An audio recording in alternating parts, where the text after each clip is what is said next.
So we're the Crime Victim Advocate Grant. You're probably familiar with that in your past life. Right. Yes, and I actually didn't realize this Office on Violence Against Women grant.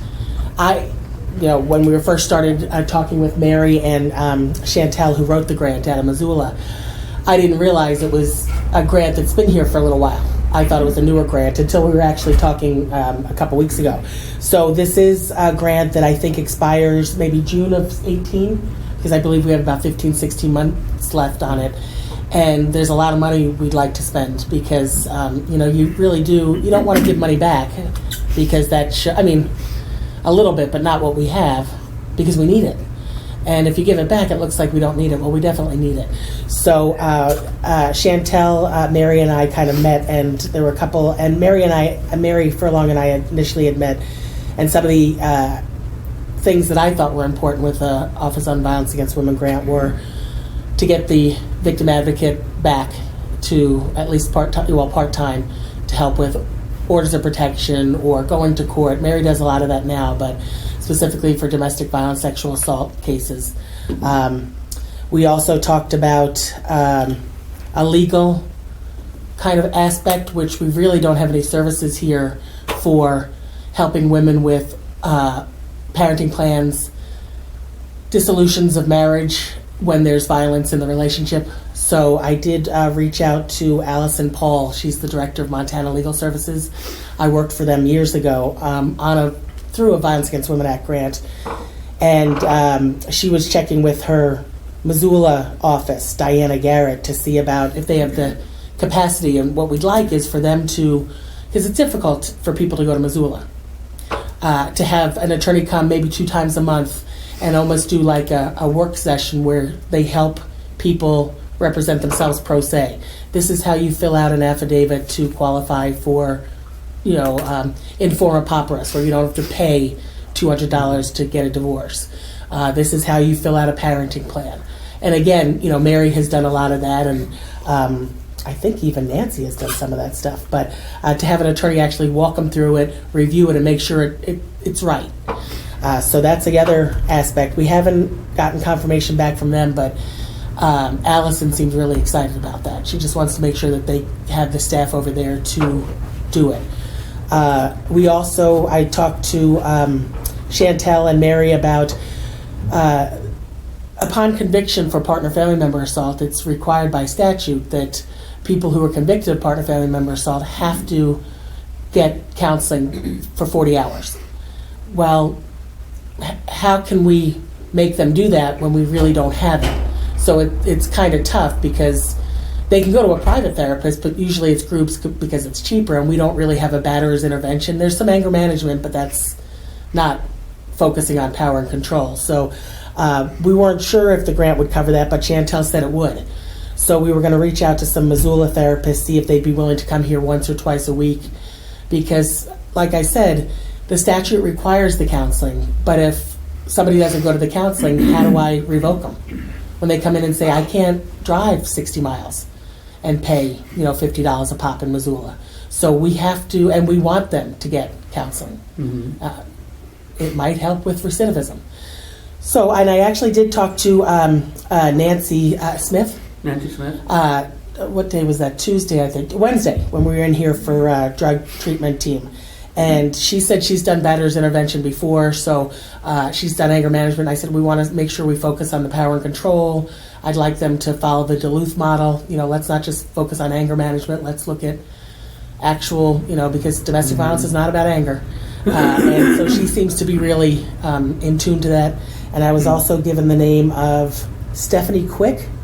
I think Sheriff Bauer told me about Stephanie Quick. So I've got her email address. I might reach out to her too, see if she'd be willing to do groups here. And then also, and Chantel had brought this up, and I did talk to Sheriff Bauer. I met with a couple of the officers and the sheriff and undersheriff Wednesday night. We want to be able to help them if they have to bring a woman. Let's see, I got a call, what was that, Sunday night maybe, Mary? Or maybe Monday? Monday, yeah. And maybe about 11 or 12, a woman, and, potential on a domestic, and we were talking, the trooper had called me, and what are we going to do? And So we want to make sure we help law enforcement so that they can afford to transport a woman to First Step if she's been sexually assaulted. I mean, they'll do it anyway, but if we can help them with the cost, because if there are some shifts where there's just one person on.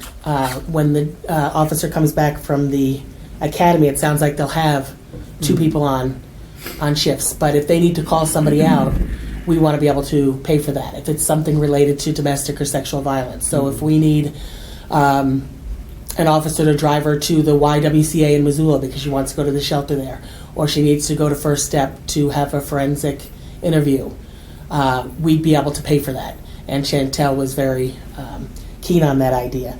So in talking to the sheriff, he's going to develop a form that hopefully we'll be able to track, so then we can bill the grant for call-outs that are related to domestics and sexual assaults, and then help the county pay for the police officers who need to do that. So that's the goal. And what we'd love to see is if this grant would continue. I know we'd have to renew it, but I'd love to see if we can get this grant for another cycle.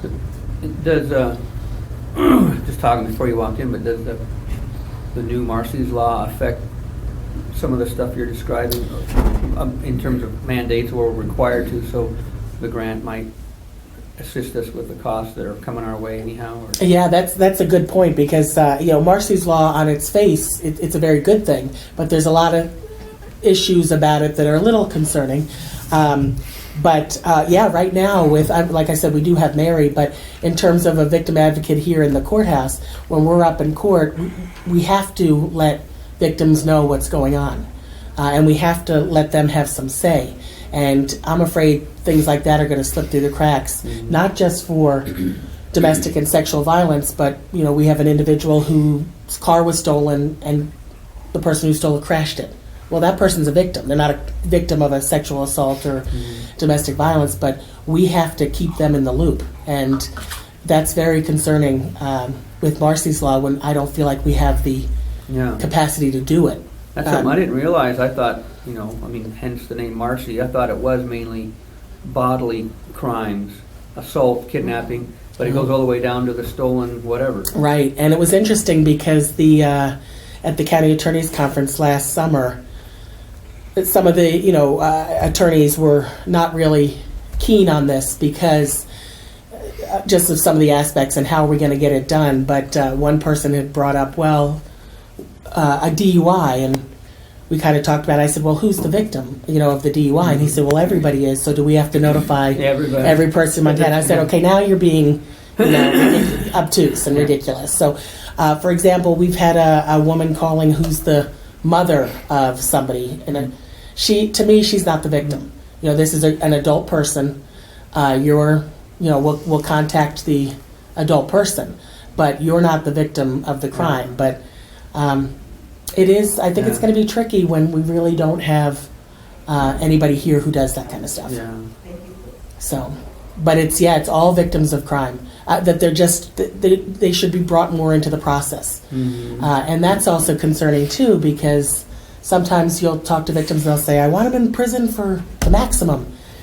That doesn't happen. Yeah. I mean, in the real world, I've never really gotten a maximum sentence on anybody. Maybe the maximum fine. But if they're looking at 5 years for possessing methamphetamine, they're not going to prison for 5 years. The system can't handle that. But the victim may say that. They got my child addicted to methamphetamine. I want him in Montana State Prison for 5 years. And we say, well, no, it's the first felony, so this is really how we have to go. That's really tough for potential victims to understand. So, but it's a learning process. It could be a good thing.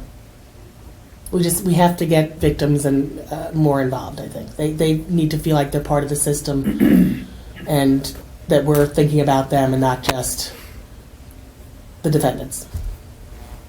Yeah. So, refresh our memories on this particular grant that you'd like to reinstate. What's the money? What would it pay for an assistant or helper for you? What's the details of this? Yes, I don't want. I mean, they had asked me if I would want like a part-time deputy county attorney to prosecute domestic and sexual violence. I don't need that. I can do that. It wouldn't help me out enough. And then also the idea of having somebody come 10 hours a week or something, it's not worth it. But the part-time victim advocate is what we'd like. We'd like, as I was talking about, I think you came in just on the tail end, that the chief is going to have a log to keep track of what employees or how much staff time it took for the sheriff's department to, when they're dealing with or working with domestic or sexual violence survivors, because we can pay for that. If they have to call somebody out, if they have to take somebody to Missoula, we can pay for that. Batterers intervention, which we weren't sure we could do, but Chantel confirmed we can do that. She also just recently sent me an email about the new victim advocate. She's gonna funnel to me some training opportunities, and she just sent me one. It's in Chicago, but it looks really good. I don't think we'll have. That'd be great if we had somebody hired to send them in March, but it looked like a really good training. And then also we want an attorney to come in at least twice a month. So those are the main areas we're looking at now to try to spend this money, because I think every one of those ideas, every one of those avenues are really needed here. And then because we have women, and I'm sure the officers, highway patrol, the sheriffs have said, well, is there a parenting plan? Yeah. No, there's not. And a lot of times they don't know how to do it, or maybe they don't want to, but a lot of times I have no idea. I mean, the legal system is really scary. Or I went up and got the paperwork, but I didn't fill out the informa papyrus. You can actually, or I don't have $200 to pay for a dissolution. Well, you don't have to. You can fill out a form, and the judge can say, you know what, you don't have to. I'm going to waive this fee. And a lot of people don't know that. So I want an attorney to come here and have, kind of like a sit-down session. They do it at Legal Services. I've sat in them where they do group kind of bankruptcies. And they go right through the forms, and they help them do them, then they check them, make sure they're okay, walk them upstairs, and have them file it. So, I hopefully that takes care of a lot of the areas. The legal advocacy, the education for batterers, law enforcement, the protection of the victims. So I think and then the victim advocate there for emotional support and resources for the victims. So that's where we're thinking, and we're open to any other ideas. We did talk to the sheriff about getting back the investigator. We may look at that depending how it's looking, but I feel like we've hit all the really desperate areas, because we need help here. I mean, we need help everywhere, but we've got resources right now. We got to use them. That's all I've got to say on that. You talked in the previous conversation about advertising this. Oh, right. Where yes. are we at with that? Yeah, Casey, do we have the job description that was used for when Charlie? Because that's the same grant, which I didn't realize at first. I'm sure they had said it to me and it wasn't just sinking in. But yeah, I'd like to take a look at that, or let's run with that, because that's what hired Charlie. It's the same grant. So I'm hoping it's I don't think you can advertise it. detailing. We can't advertise it? No, because Adam Cole was under that grant. You laid him off. He has to have first option. He's first writer. As a victim advocate? Yeah, he was under that grant. Huh. You can't offer his job out to somebody else when you laid him off. Yeah, but it's not his job. It was It Charlie's wasn't job. his job. He was under that He portion was of under that that grant, Yeah. but Charlie was the victim Yeah. advocate. Because I Did bet Adam do that too? he was the investigator. He was I the, think so. Oh, did he? I think it was Did all they share? inclusive. They had a team, He had a team. and they Oh, okay. all shared first response. Who else was on that? Me? Okay. Yeah. I was going to Um, say also you, but I pull his didn't job want We to. description. can for me check then, and clear it up, but it was, Yeah. the victim advocate job was a separate job description, and Adam's job was an investigator, and there's kind of a clear division. Yeah, the investigator can't be an advocate. Yeah, and I actually just asked Casey if she could pull his job description too, Yeah. because I want to look at the two of them. Because if we have to, then that's what we'll do. But I think But- what it is you can't, as a victim advocate, I can't talk to the victim and then go to the investigator. So for the investigator to be advocating for the victim is just like a real clear, but we can check with the grant itself. I don't want to end up in a lawsuit. Yes. No, I hear you. Another, Yes. Yeah, so I'll Well, take a look at, let me take a look at the two job descriptions, because they had to have been two separate job descriptions. I can't imagine they would have been the same. Well, and one. I don't think he was paid fully. I mean, I think it was a part of his hours, so. Even if his we- pay was broke up by. Yeah, so I mean, even if 30. the Crime Victim Act, part of his job, if it was 10 hours a week, if we did call him, I mean, we could still call him and offer it to him. I mean, I think it's unlikely that he'd want to come back Yeah, to but work. I think Mary makes a good point, because I think that's a real conflict of interest. Yeah. You're Can't investigating the and I domestic, think and then Marcia you're... raised that concern also at the time. Which conflict? The investigator working so closely with the victim advocate. Because he would even transport to First Step For and child sex, yeah, he was an investigator for adults. in children, but the child sexual assault response team, Exactly. There's big gray areas. aren't there? yes. So it would be good There are to no clear that up. boundaries. Yeah. Make sure. Yeah, if I could get both those, if you wouldn't mind, that'd be great. And then I'd like to get it advertised as soon as possible. And we talked about, internally and out in public, maybe even through the Montana Coalition Against Domestic and Sexual Violence, we can put it on their website. So the part that you'd The county advertise is website. just the one who kind of oversees it? Because like you described earlier, there's a way to kind of let the sheriff's office bill out of this thing if their guys are doing work on that. And maybe like even the attorney that comes out from Missoula 2 times a week, that's not a person, that's just an attorney that can come out. It might be Bob one week and it might be Fred the next. Right, and we're going to contract with Montana Legal Services. But this is going to be specific, a person is hired for it. Say, I kind of thought you were going down the road where this money is here and we can kind of keep track and bill to it for things. But, Right. But you're talking about the person actually oversees it and... I don't think they'll be overseeing it. They'll be like the victim advocate. Because I think Chantel is still the grant kind of administrator. She wrote the grant. Okay. And then I feel like our office and I would be kind of overseeing it. So, but what we're looking for is like what Charlie did, that part-time position with the victim advocate where she comes to court, she's in court, Okay. orders of protection. We were even discussing orders of protection are civil matters. So the county doesn't represent alleged victims in order of protection hearings. And there's been some difficult times where a person files for a temporary order of protection, and at the show cause hearing 20 days later or whatever, he or she shows up and the alleged respondent, the alleged perpetrator, has come with an attorney. And it's very difficult on the alleged victim because it just being in court, it is, even though you're allowed to do it, Yeah. yes, and it's kind of unfair to be pro se up against somebody with an attorney. So Right. Mary and I were even talking about if we were able to contract with somebody who, with orders of protection, if a person wants it, male or female, you would have some kind of legal person there who can represent you, because they can do it, but they might say, well, I'd like my mother to come in and talk to me. She can't do that unless she's an attorney. You either represent yourself or you have an attorney.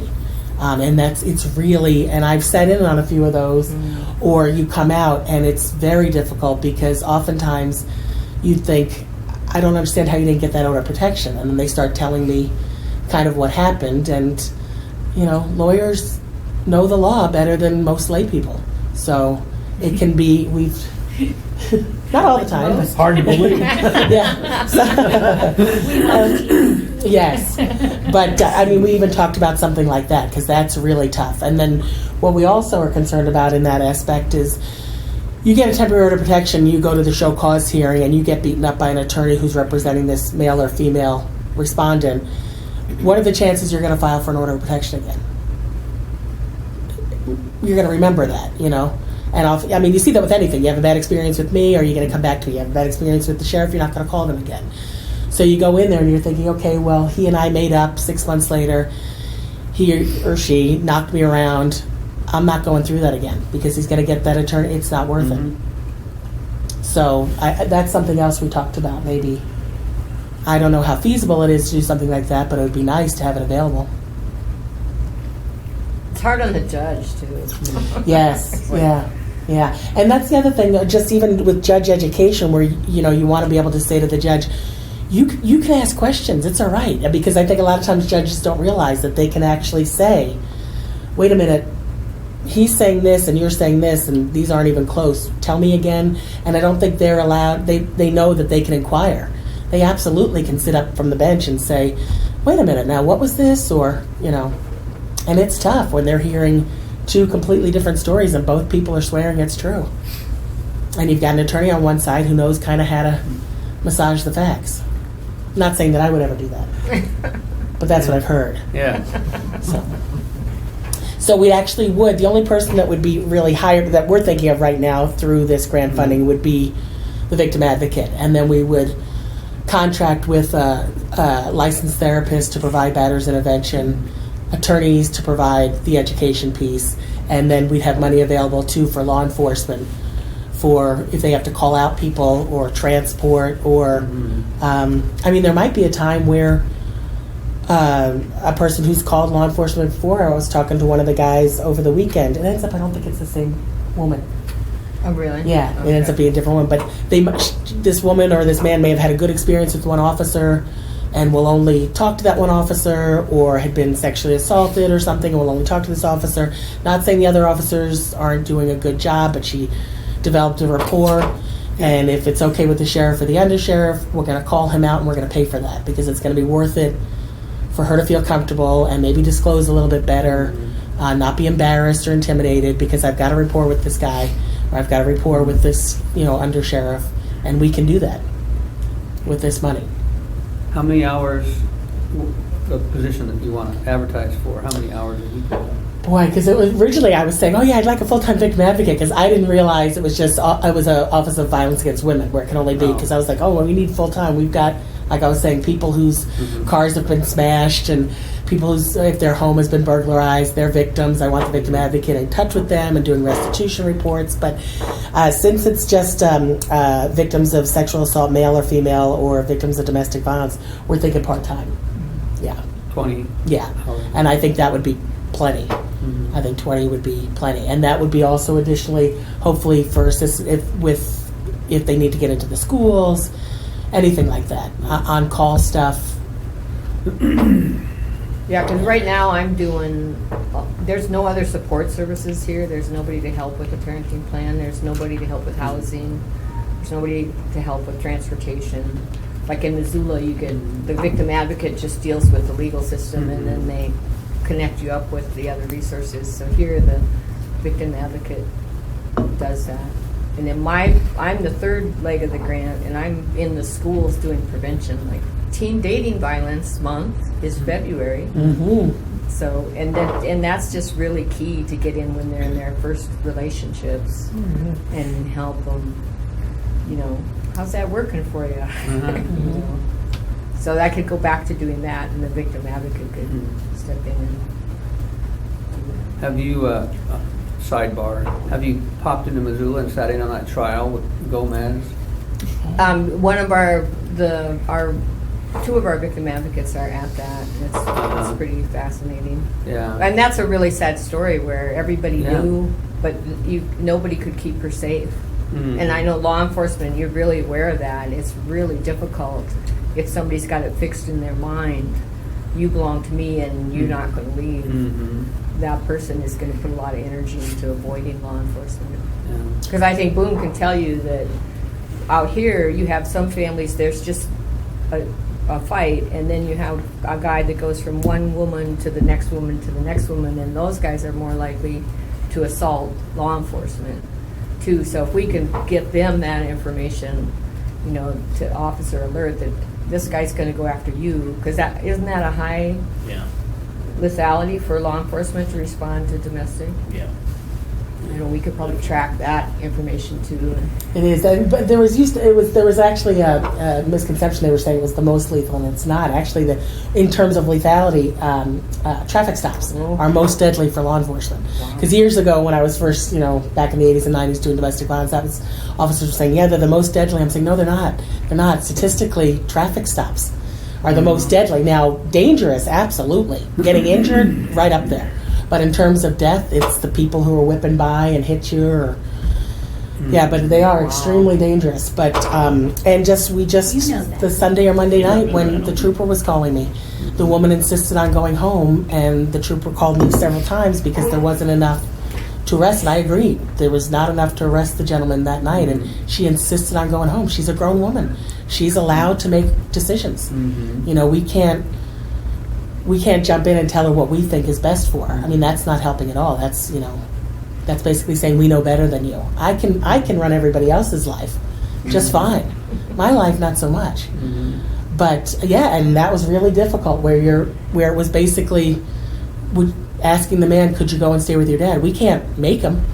He agreed to, but she insisted on being home and staying home, and would not even admit that she was fearful.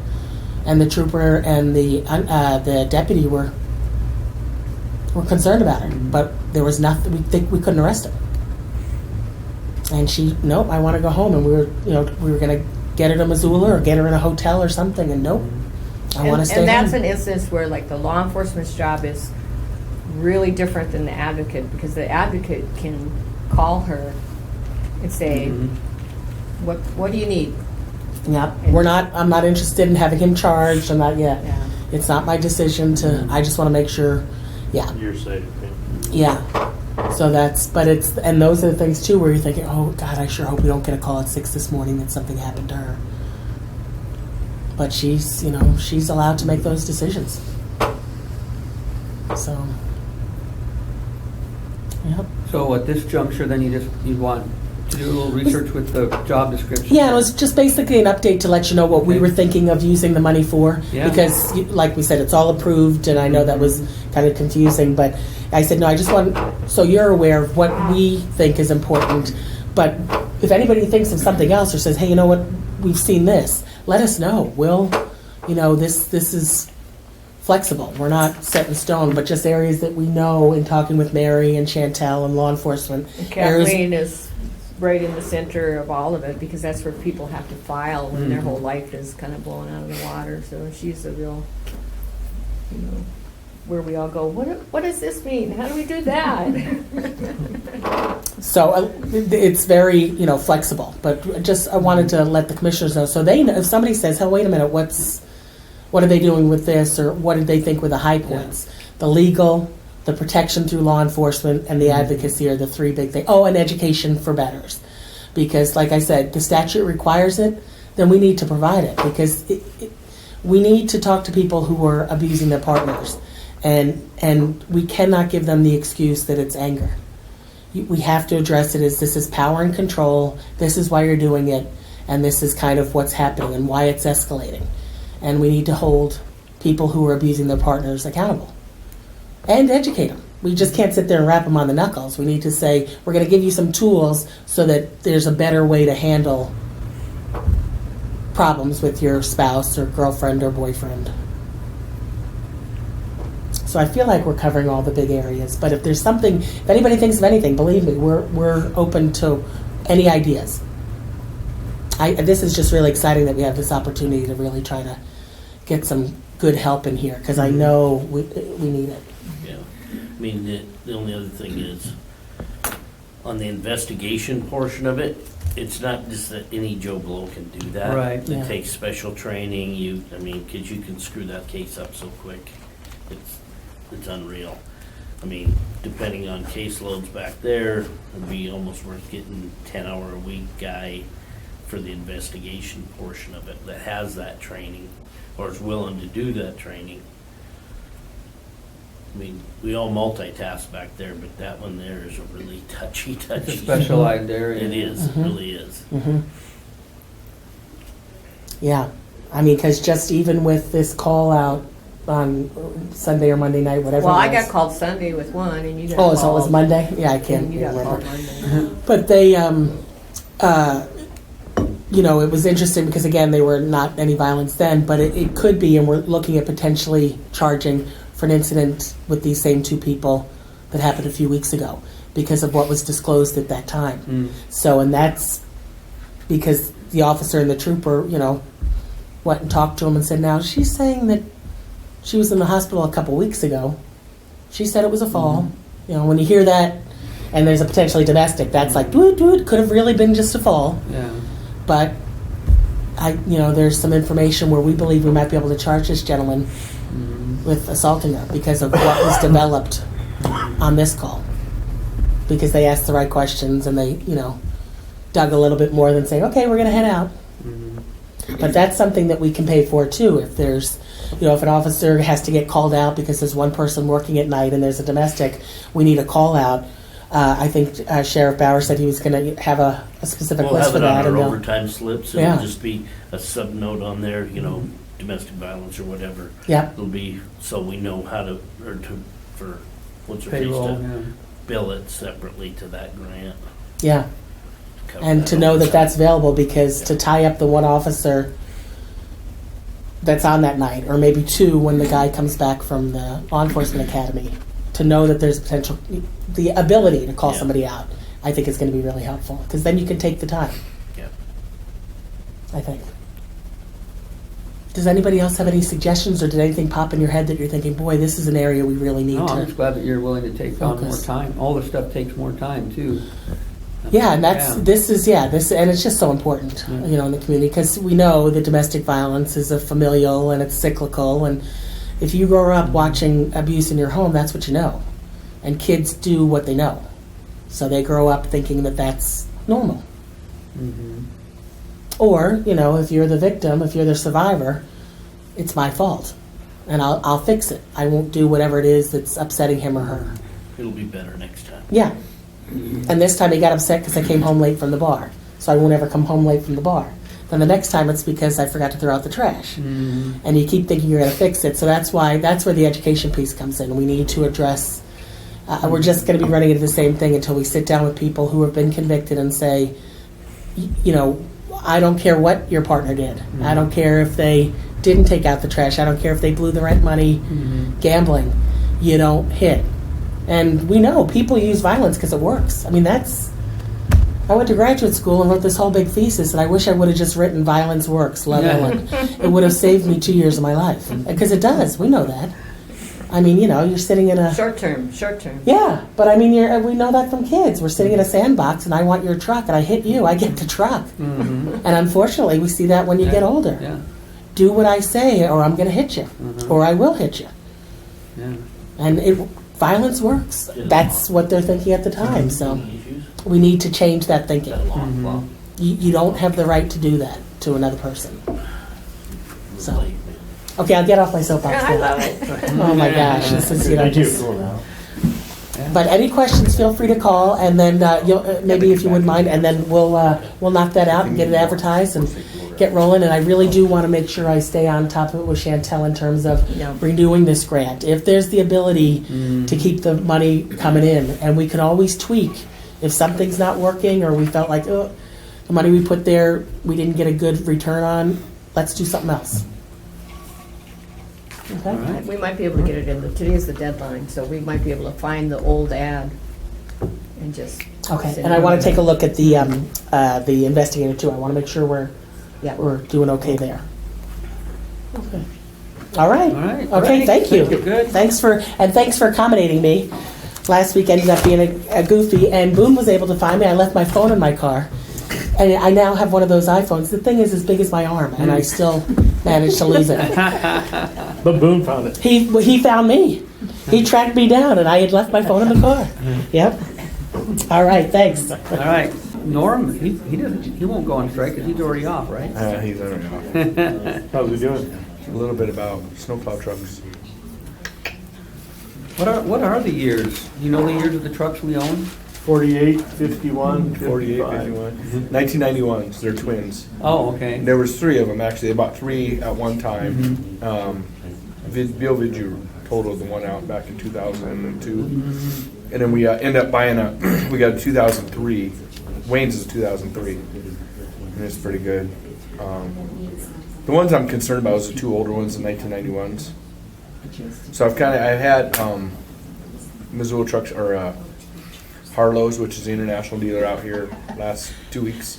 And I had Freightliner come out last 2 weeks and spec them out and kind of give me, what I wanted was just kind of a rough estimate of what they're going to cost. and I've done that, and you know they're going to be on the high end with a box all set up around $100,000 because it's about 79,000 something for the truck. Which, like I said, that's a high end. I haven't went through and cut out the power windows and air conditioning. You know, all that stuff will go. Nothing that's we don't need. They don't have to be fancy. What they have to be is dependable, and that's as long as I've been here. And it's They been have air though. air conditioning. We don't run them in the summer. Really? Yeah. Oh, you don't? No, they're just they need stay them at all? snowplow trucks all year round. So.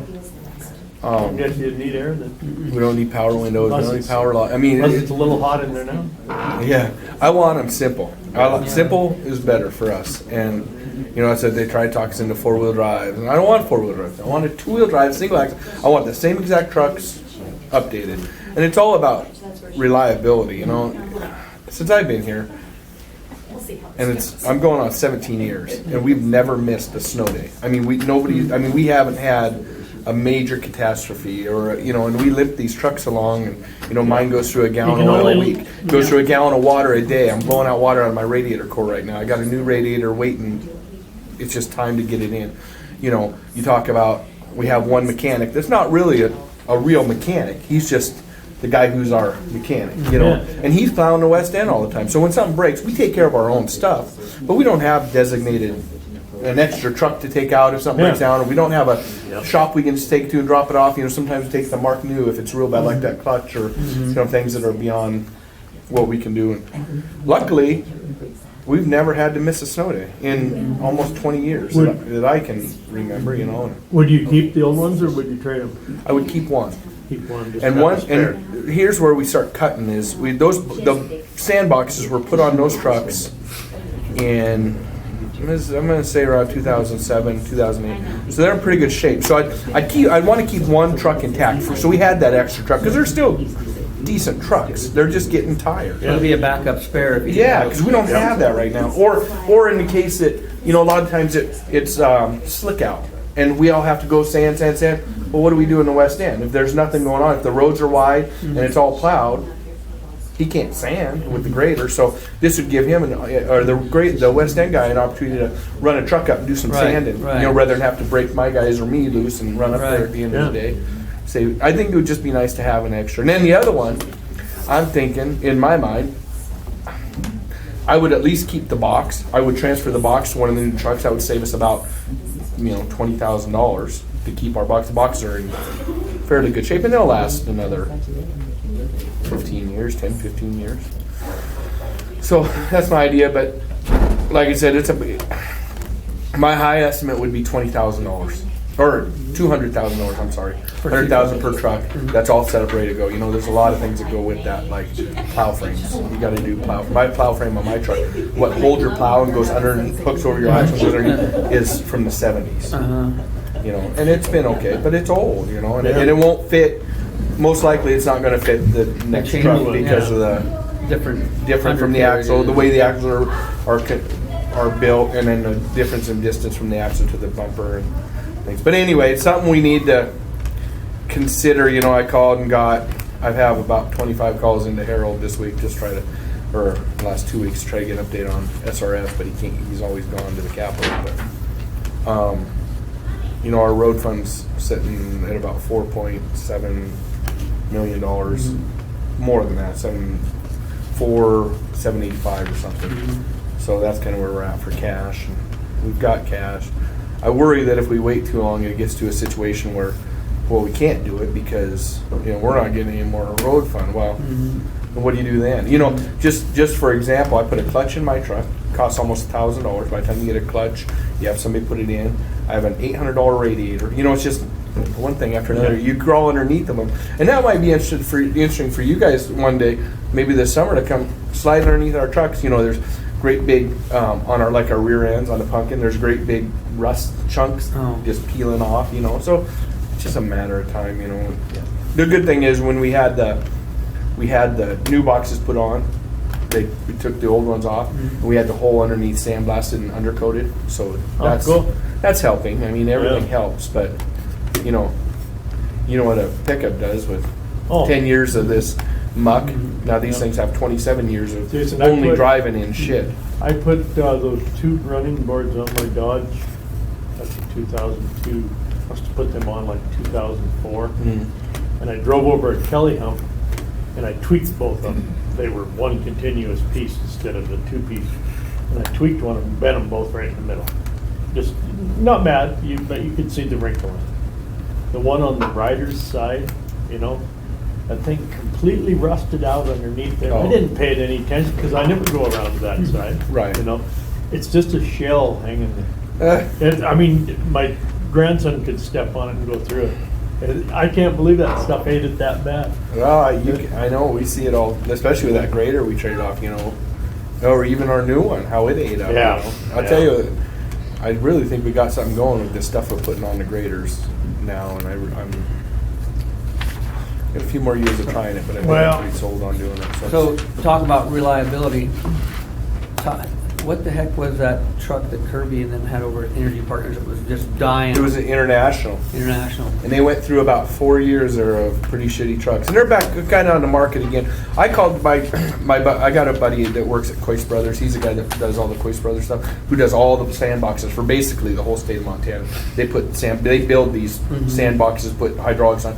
So I called him the other day and I said, "Hey, I'm kind of possibly looking at trucks. I'm wondering what are people going with?" And they said, "Well, some people are going international. The counties the county and places that have a lot of money, they're going Kenworth and Peterbilt because that's kind of the Cadillac of the trucks."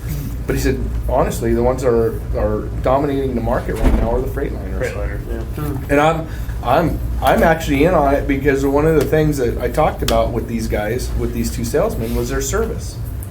You know, kind of like how you go with a Cat over a John Deere. Just because when you need something, they're standing there with it in their hand, ready to help you any way they can. And they have it. And that's kind of what I'm getting. I've talked to the county, Missoula County. I've talked to the city of Missoula, and Freightliner has 15 mechanics on board. So far, I tell you what, Missoula truck or Harlow's has not impressed me at all so far this year. They just started, but when we want something, they don't have it. You know, like my clutch went up. They didn't have it. Well, why wouldn't you stock clutches for most of your truck? I mean, something you need yesterday. So, you know, I look at their shop, their reliability. I'm a Freightliner fan right now. I mean, I like the Internationals also. I like the Freightliner shop and their service better so far. But it would all go to a bid. You know, Right, I'm not going to say we'd go with I was one just over wondering the which other. one may have had with the diesel, what the heck is that stuff they have to pour in and They all have it now. they have all, the depth so fluid. who's got the best running engine despite Right. the fact that you have to have that low grade sulfur diesel Yeah, additive? and they're kind of enclosed now where you don't have to add anything. They're supposed to. You're not supposed to have to mess with it. Mhm. I don't understand it all anyway. But Yeah. anyway, it's stuff we're Don't going they to go in check a into. separate But tank now? what you have to run it. It runs its own tank, a depth fluid Yeah. tank. Yeah, it's all enclosed. And Yeah. I think you can actually get them cut off. I mean, I think in Montana, because it's not required in Montana, but you can't sell them anywhere. You know, you couldn't sell them to somebody in Washington or. Uh-huh. But I mean, I don't think unless you had problems. Kind of like with the it. catalytic converter, or some people try to cut It's kind of the same thing. Anyway, so it's something we need to chat about. I don't know if I need to put together a proposal for you guys. You kind of know where I'm at. I would say $200,000 would be like the ultimate extreme top price. I think I can cut quite a bit off that. But that's a rough. I mean, I'd rather give you a high estimate and get lower than give you a low estimate and have to go higher. You know, like I said, these ones are kind of nickel and dimes. You know, we put $4,000 into Jeff's truck this year, and he's still got a transmission that flips out of gear, like in fourth gear. Would you get an automatic or would you get manual? Man, just because when I top over a mill creek, I want to have control of my truck. I don't want to have to play with the brakes. Sometimes I just want it in gear, or I need to shift, or maybe I need to push the clutch in and just roll for a minute and get my wheels back regain going. control. Huh? I want to have control of my truck. I don't want a four-wheel drive. I just want the same truck. Two-wheel drive, single axle, something short we can turn around. I imagine you do save on brakes a little bit when you're just letting the engine slow you down instead of always a guy putting his foot on the brake. Right, and there's just so much shit can happen when you're sliding down a hill or something. You need to regain control. So I just don't. Automatic would be real handy, real nice, you know, for like a dump truck or something. I just think for a snowplow truck, I would like more control of it, you know. What, so you're gonna keep one truck, what are you gonna do with the other one? Is it gonna be traded in then? I don't think we'd trade it in. I don't know if you keep Sell it it. for parts or you sell it outright. I don't know. I kicked myself, and I wish I would have spoke up more back in 2002 or something when Bill wrecked that other one. Mhm. You know, we took that truck to auction, or we ran it through an auction, and it sold for like $500. Had like $150,000 on that Cummins engine. Oh. I mean, and now trying to find parts for ours, man, they're right there. Yeah, well, and luckily we sold it to Don Felstead. Don Felstead has let me go out there and grab, you know, one of the most important things on our truck is windshield wipers. Yeah. If our windshield wipers go out, you're done. Well, how many times he's let me go out there and get little pieces to put mine back together, and we're thankful for that. But we should have kept it. For the $500, we've spent way more than that on parts and pieces that we could have parted off that truck. Right. So, I don't know. Forgot how did Bill wreck that again? He hit a soft spot. He was going way too fast, hit a soft spot. And he had never really ran a truck, so he didn't really understand. Also, it went down the hill. No, it dug into the road. The Nose sandbox broke loose. All the Oh. bolts broke, Oh. and it's crushed the cab, bent the frame. It was pretty. Going too fast to begin with. Yeah, and then he didn't. You know, he just didn't. It's one of the things about To snowplow be trucks. If blunt. you don't know what the hell you're doing, you probably shouldn't be doing it. Yeah. So, anyway, that's kind of my pitch, I guess. I've been talking about it for several years, you know, about updating these, and we're to a Anybody point can where, argue we haven't squeezed enough blood out of a 1991 truck. right, Yeah. 27 years old, 28 Yeah. years old. I mean, they're, I think you better do it as soon as you can, because I don't think we're gonna go anywhere with this secure road schools thing. I think it's gonna be going, so. I think we'll get, my thought is I think we'll get it, but we might not get last year's. We might get another reauthorization for Well, next they, year. you know, they gave us, when they did that the last time, they gave it, but it was late, but I'll Yeah. tell, Keep whittling away at the amount. I'm gonna be surprised if it's there. well, it's been on chopping block for as long as I can remember. Yeah. So, I mean, we fight this fight every year, and hopefully they can continue But- to, You've always had an administration that knew what it was and how important it was. right. You don't have that in place right now. I mean, you can give them a crash course and whether you're gonna convince them or not. And we get beat up so bad by the cities and the senators and stuff from these big cities. that- East Coast. They don't know what rural money is. I mean, they don't understand Yeah. the struggle, but hopefully with the NACO and, But it'd be better to do it now than to be sitting here and saying, we're not getting secure road Yeah. schools anymore, and everybody panicking and, right, and say, why are you buying trucks? yeah, why are you buying But, 2 brand new trucks like I said, when you could get, and it's a process I wanted to get going early this year, you know, because Yeah. by the time we get specs figured out and what we're gonna do figured out and get it budgeted for July 1st, and I'd like to have it done. I'd like to have bids out in July, you know, to be honest with you, so we can get it going. It takes a while to get them built, put together, you gotta have hydraulics put in. It's a process, so. I don't think anybody can say that we haven't been spending there.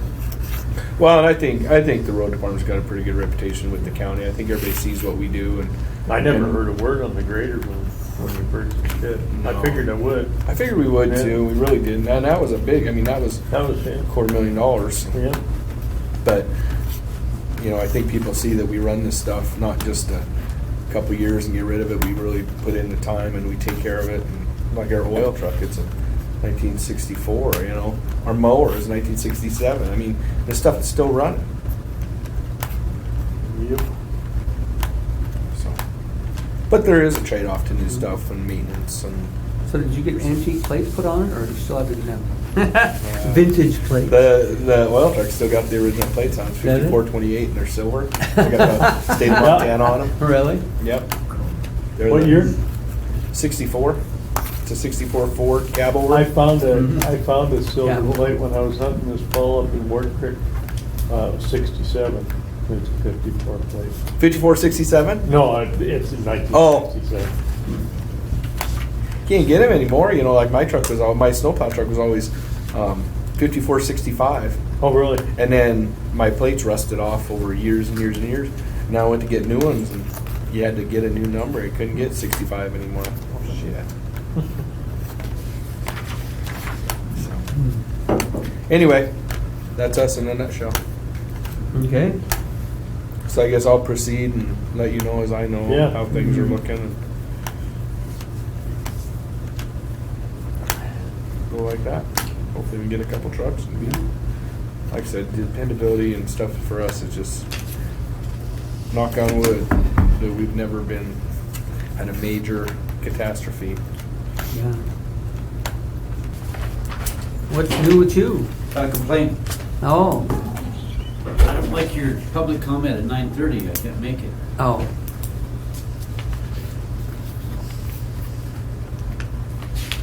You like it to be the same time all the time? I'm blanking. Well, I don't know, but at least, you know, I get my calls and I had a big conference call today at 9 o'clock and stuff like that. It's not a big deal, but later usually works a little better. Is your 10 o'clock is not here? No, I ended up being a communication error between two of the players, Monte and a gal from St. Regis and Lane Casey. Well, I just wanted to let you know that we're gonna put a 40-hour ASWAPR course on in end of February, March. Ah, Oh, cool. And that's getting coordinated with MCC out of Belgrade because they're looking at 3, 4, or 5 local hires and stuff. oh, And I think they've That's the outfit. people. yeah. That I was going to ask you. Did Trump's hiring freeze ever put a halt on the EPA project? That was the next part of the really good news is that the cleanup part of the EPA is not affected by all of this stuff that you saw Oh, doing that. So that's good. So they're just cooking along like they usually do and stuff Mhm. like that. So that will be good. so if someone takes this 40-hour Whopper, how many months of work could a local expect to be driving truck? Is it going to be a short 2-month stint or a 5-month stint? Or?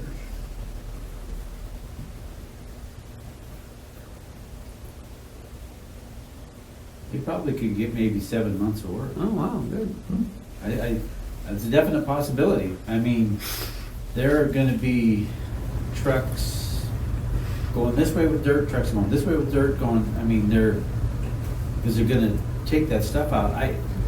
Have you been up to the upper part, the old mill site? No, I have, well, not recently for sure. But you know the old mill site, and the Sarco went and pushed a bunch of stuff up on the hill. Mhm.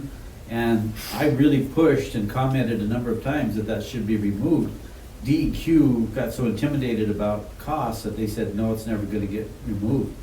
The contractor, Montana Civil, says, we'll move that, it's part of the bid and stuff. So anyway, that whole hillside is gonna come out of it now and get removed. and which- they're going to Jim's, huh?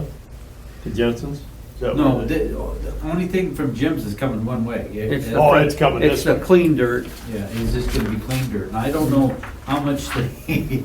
Where are they last- going with the dirty dirt then? There is a huge hole in the ground up Okay. there that now is called repository. Okay, they're gonna One bury it big- right there. Yeah, they were showing me the push me pull me on the scrapers and stuff. Mm-hmm. I never figured out how those things worked before, how they, one pulled and one, then the other one pushed and stuff like that. But they really moved, so they went across the road and have a huge screen pile over there, because the screening outfit was able to get in this fall and screen, which kind of surprised a few people and stuff. And then they took the other part of the repository fill and they went up and stuck it up along the whole side up there where, they're gonna be using those for the back placement and doing what they, need up in the different spots up there and stuff, so. I think they're pretty well set for the thing, and arsonist Jim Schultz taught them how to burn fires and start fires and stuff, so. Hey, good for him. Are you recording? No, you are. I won't tell you what little nuance he did, but anyway, he had some pretty good lessons of how you start a fire so that they wanted to pick up the stuff with the thumb and put it on top, and it just sit there and then smolder for 2 days, and he got so bugged at him and stuff. He says, no, come down here. And he showed him how to start the fire and tindered it up and everything else like that. And I mean, it was just a roaring inferno. And then they set that stuff on it, and it would, you know, by the next day it'd be gone. And stuff. So it's kind of interesting. But they've been pretty good to him. But the other little interesting is that Ev and one of the guys met up real personal up there and everything else and smacked into each other. Oh, I don't know where it is in the notes or whenever, but I think I predicted that was going to And he was in a big truck? He was in one of their pickup trucks. Mhm. It sounds like a total Schultz's car. wow. Recently? Just almost a week ago. Wow. I think it was on Saturday. Huh? And they had Well, how they working on Saturday. gonna maneuver all the dump trucks coming and going? We're gonna widen the road? I don't think so and stuff. They said your best recourse for the Schultzes is that here's the radios, listen to what's coming and going and doing that. I thought the guy's gonna need more flaggers, but he didn't sound like he was, but he has committed and said there's gonna be 4 to 5 guys driving the truck that Huh? Cool. Well, good. Well, that class ought to be handy then. Yeah. Yeah, I kinda lucked out to get the guy to have a opening at that time to get the class pulled off and stuff. So. Cool. Who puts that on? Corwin Environmental out of Whitefish up there. Oh. He's a independent contractor, but he does a few accounts out of state, but he covers pretty much the whole state. He has some pretty interesting, like the sugar factory over there at Miles City and stuff. The whole outfit every year has to sit down and take his safety class. Really? And he developed safety plans for big companies and safety loss, because the insurance companies anymore are paying those guys to come in and consult, because insurance companies have figured out that they're gonna have way less claims if you got a good safety program that people are buying into. You can have all the safety programs you want, but people wouldn't buy into Nobody it. pays any attention to it, don't do Yeah. you any good. One of the problems. So he still has one outfit in Texas. I don't think he does the Hawaiian one anymore, but for a while he was still going Huh. out to Hawaii and they did a Army, a military base out there that they had the safety plan for out there. Oh. So anyway, so your trivia question today, that you need to learn something? What percentage slope with a bunch of snow on it is prone to avalanche?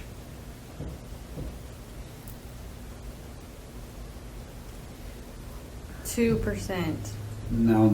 2% is like flat. You gotta be going up. Think up. Well, how far up, Tim? It doesn't matter. You once you get to this slope and you put a bunch of snow on it and then you put some ice crystal snow on it and then you put some other snow on it, that is very likely gonna have an avalanche. But an avalanche usually don't occur until you get to this slope of hill. 35?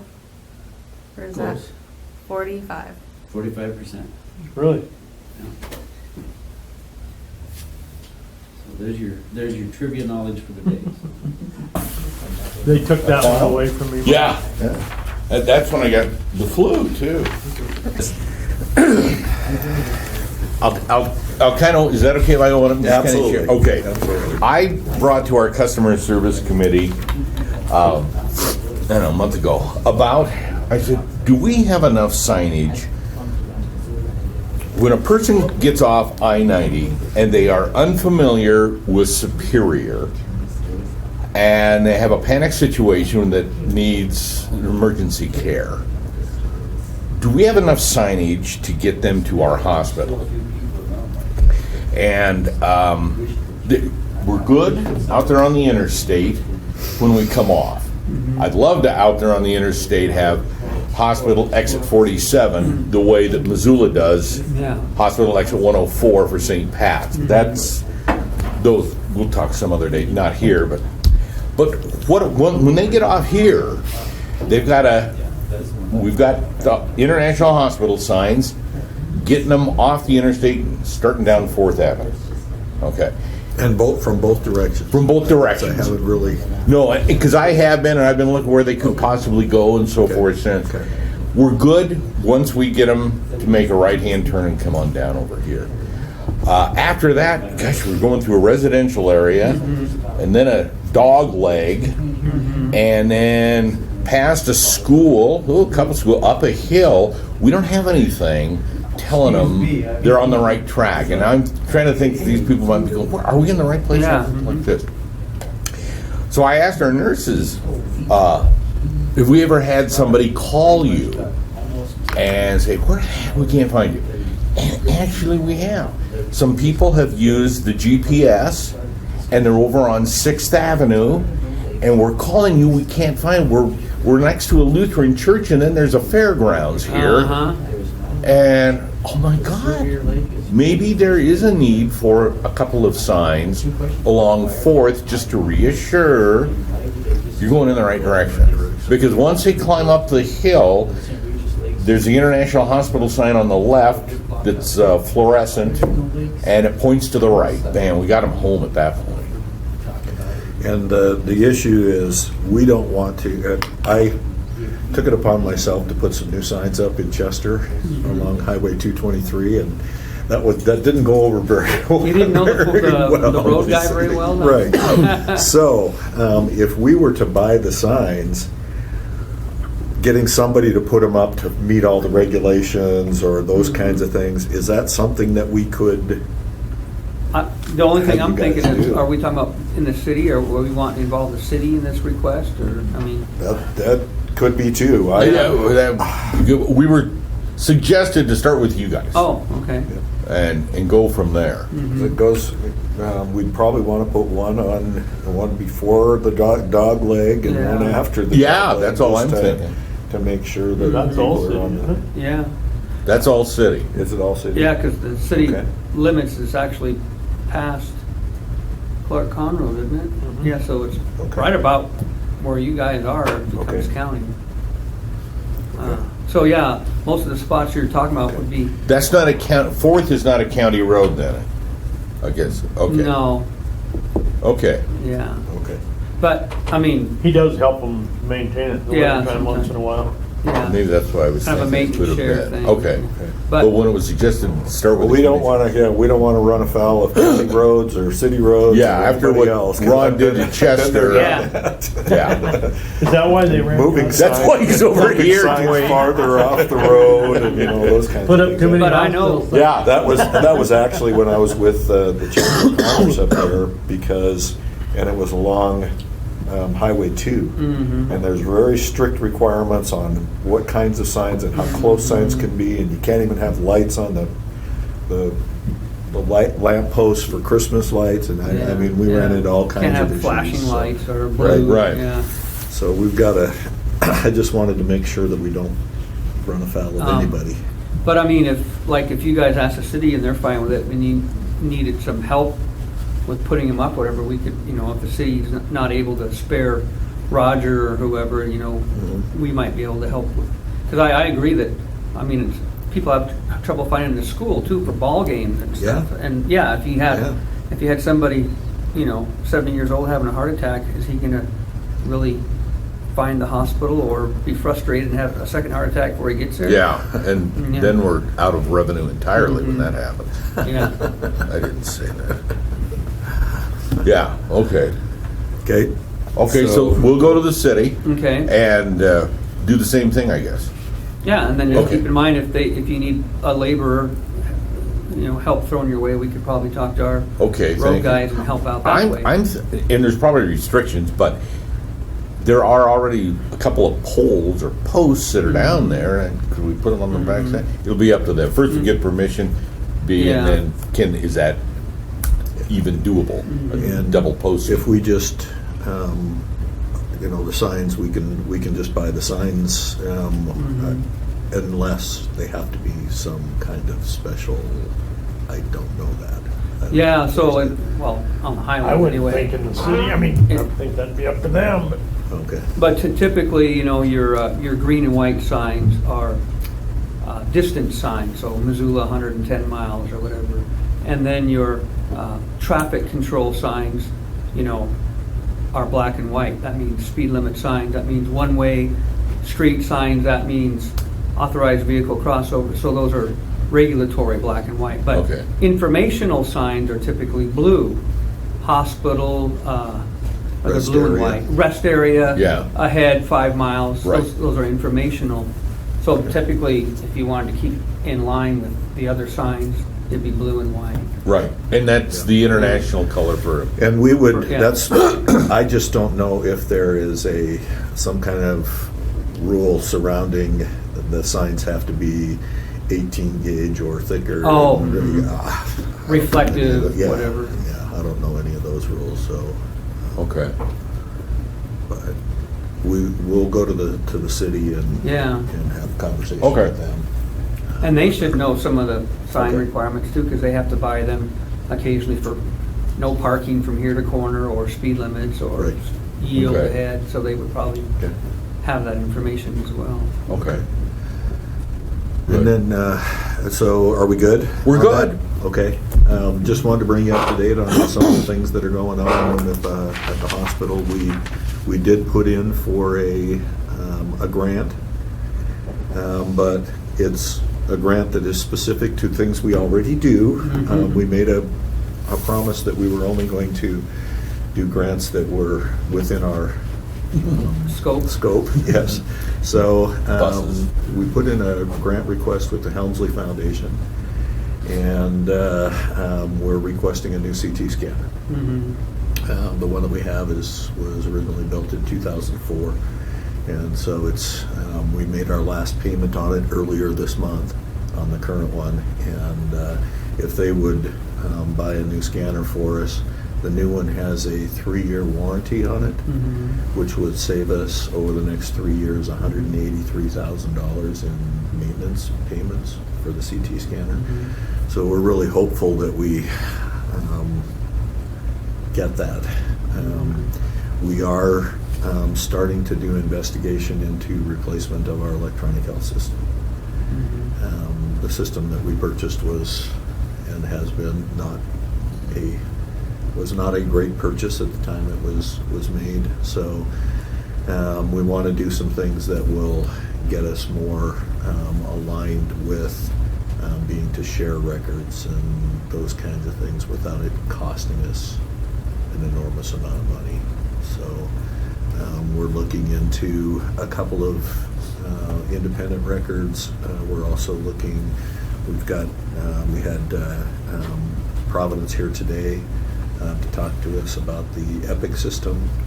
We've got Kalispell is putting together a plan to come down and talk to us about the Meditech system, and then Billings Clinic is supposed to be calling me about the Cerner system that Billings Clinic and Community have.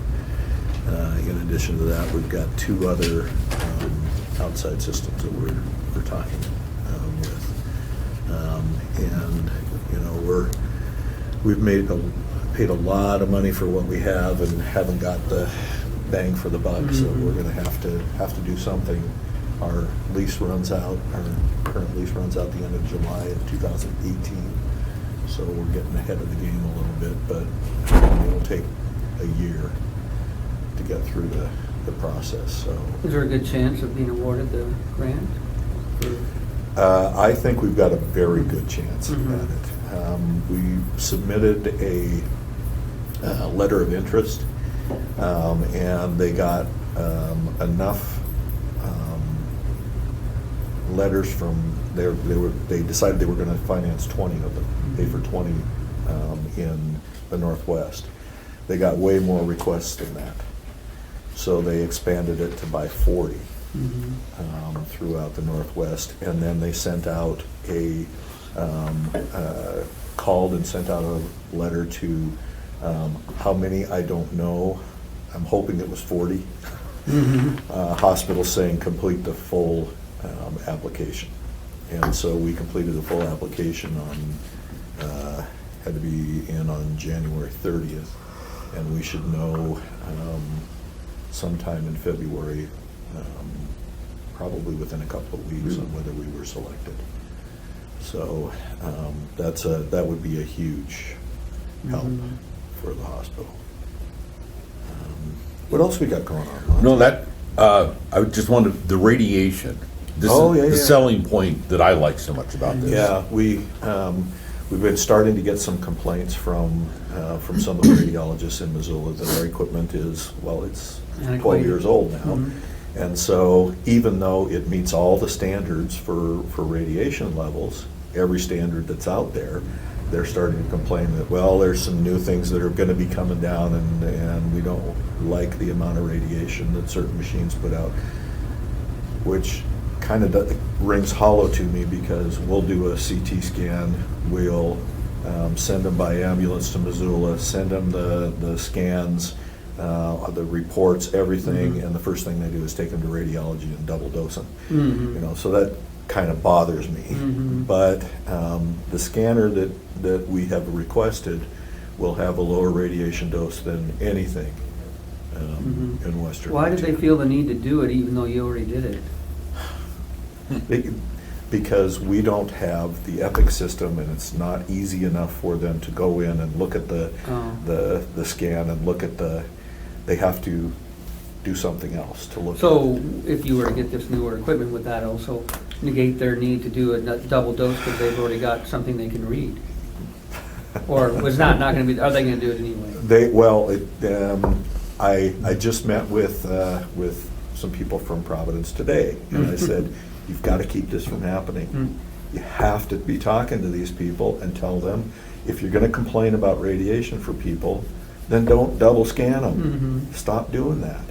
Our scanner, the new scanner we get in, will be better than anything, better image quality than anything they've got in Missoula. So if you continue to double scan people, you're doing it purely because somebody doesn't want to go out and look at the scans that are already done. So, Or money might have something to do with That's that too. what I'm thinking.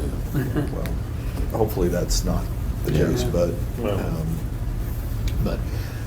not that our scans currently don't meet every requirement, and they should be using them. Now, they may want to scan somebody again if something has changed, or if they want to look at something from a different perspective once they get to Missoula. But there's no point in us doing a scan, determining that somebody's got something.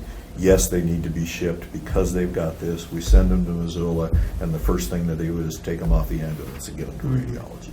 That doesn't make any sense. So hopefully we can cure And something. then forgive my ignorance, because I hardly ever go down to the hospital or doctor at all, but, so what comes out on the truck every once in a while? That's not. That's MRI. Okay. And the hospital is a part owner of that MRI. There's 5 hospitals that are part owners, plus a physician and a Monte, the company out of Missoula. And so when it comes here for half a day a week, does scans, and then we pay a reduced rate for the scans, and then we get a percentage of the profit off of the equipment. So, and it is the latest. It was replaced a year and a half ago, so it's new technology in the MRI as well. And so the grant, that would only be getting you one scanner, which is a CT scanner. CT scanner, correct. And that's what gets used most often for things like stroke or trauma or those kinds of things, which we need coming off of the freeway here. We need that CT scanner for Right. trauma purposes. Is everybody up to speed on the telemedicine? Don't know. We've now got 2 telemedicine units where if somebody comes into our facility with a stroke, We do a CT scan. It's connected to the telemedicine unit. And 24/7, 365, there is a neurologist someplace in the Providence network that is available and on call. So we hit the button on the telemedicine unit.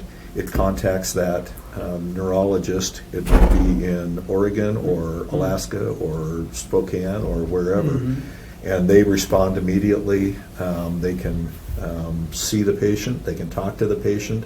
They can assist our providers in diagnosing whether it's a stroke or not. If it's a stroke, then we can give the clotting agents that will break up the clots and get them shipped to Missoula. If it's a determination that it's not a stroke but it's something else, that may allow us to retain more of these patients here rather than us guessing and saying, yeah, it's probably a stroke, we better get them to Missoula. We'll have a neurologist who is doing an evaluation of the patient and can help us maybe keep more patients here locally as well. So then the second telemedicine unit, we will have a psychiatrist by the name of Dr. Salyers here next Wednesday, and she'll be meeting with providers from St. Regis and here in Superior to talk about referring patients for telepsychiatry. It is not an emergency based, it's more of a clinic type of service, but what we're hoping is that it might help us with reducing some of the need for emergency room visits by people with psychiatric issues. If they have their psychiatrist, and their psychiatrist is, making sure they're keeping on their meds and doing some of those kinds of things, it might help out with keeping some of those volumes down in our ER. Once that is up and running, the next step with that unit is to expand it to telecardiology. The International Heart Institute is wanting to do telecardiology with patients. So if they go in for a cabbage in Missoula, then instead of having to drive in for follow-up appointments, they can just, it has a stethoscope that's built into it. The unit does, so it can be placed in the right spots on the patient so that they can listen to the patient's heart, and the patients aren't having to travel those distances in order to get to see their cardiologist. So that's the next step we will take with the telemedicine units. So we're moving ahead with telehealth.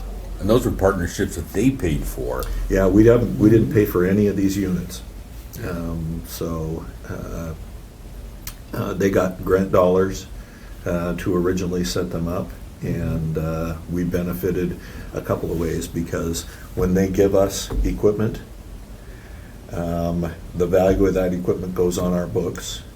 We expense it or depreciate it, and then the Medicare program participates in paying for those depreciation costs. So not only do we get it given to us, we get to get some Medicare reimbursement for them too. So, and that's the same thing that'll happen with the CT scanner. That's that's a big plus too. No cost, and Medicare helps pay for it. So, what else? How's it going with your the nursing home or assisted living or whatever? Assisted living, it will be empty on Tuesday. So we will start with we're going to be housing some staff over there. Our thoughts for some of the renovations, some of this costs money, so we can't just do it because we don't have an awful lot of money to spend. But what we would like to do is move Dr. McClelland and our specialty practice. So Dr. McClelland, we're also talking with a general surgeon out of Missoula about coming out and doing endoscopy again here in our facility. We would move the specialty practice into the assisted living building. And then that would clear out a Will that lot include of. like a mini OR for those in the Scott? No, they would do it in the, Oh, still okay. do it in the hospital, yeah. Mhm. But then the space on the upstairs level of the clinic, we could clear out that space and move our physical therapy department into that, Mhm. into that space.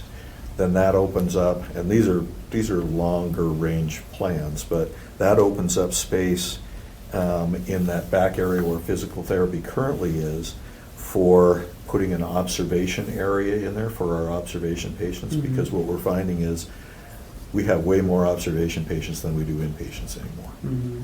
So making that into observation and move Chris and Tom's space over into that spot as well. That allows us to move the lab down and knock the wall out of the emergency room and expand Mhm. our emergency Mhm. room. Because our emergency room with 3 beds in there is very, very cramped. Mhm. So it'd be nice to have a bigger ER as Mhm. well. So I mean, a lot of dominoes have to fall in this. Not sure how much we can do with our own staff, and state is a little nervous when you start doing things yourself without contractors and plans with the state and all those kinds of things. So it still will cost some money to do, but it's kind of the direction we're looking at heading down the road. Is the nursing home part, is that also heated with your wood, No, no, it is all propane. propane? Yeah. Which I would love to see the pellet furnace going over there and heating that as well. But that, again, that takes some dollars to get accomplished. And it doesn't even heat all of the hospital, as a matter of fact. Oh, all right. The physical therapy area and the clinic building are both heated with propane as Mhm. well. So.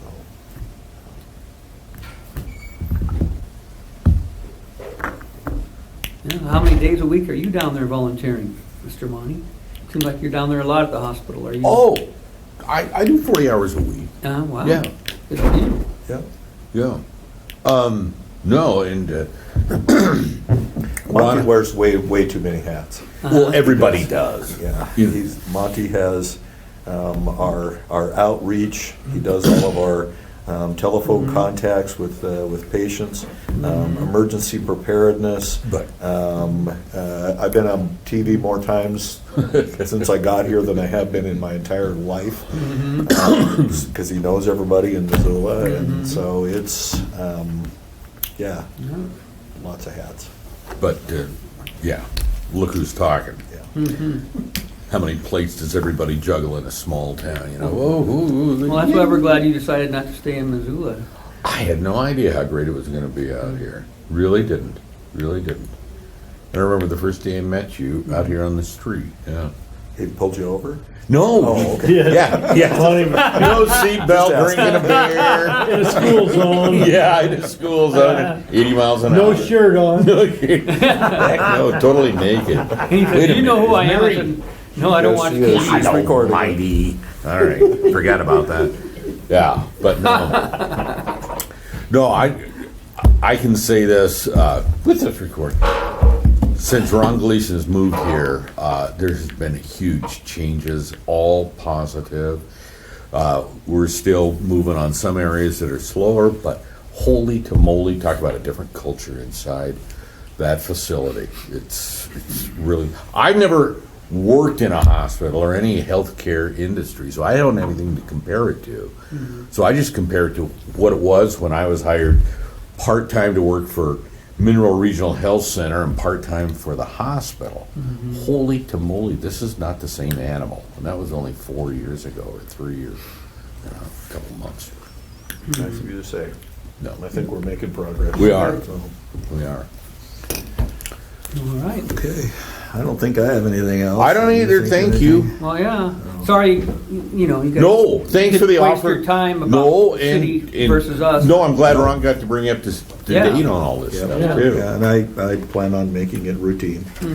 So we're making progress. So Yeah. hopefully we'll have lots of good news to report, and as soon as I find out about the CT scanner, I'll let you know. Okay. Because that would be very exciting. If we Yeah, the were- beauty is it'll slip right into where the old one is. Just Yep. No major, we might have to replace some flooring, but other than that. Good. So it'll be a volunteer day to come and help us. Dwayne. You've never seen me drive a nail, have you? I do know a kid that's a contractor. I bet you I do. got contact. Yeah, I can't do it either, so. Thanks, guys. I always wondered how he learned that so quick, and I couldn't He's- learn it my whole life. I know.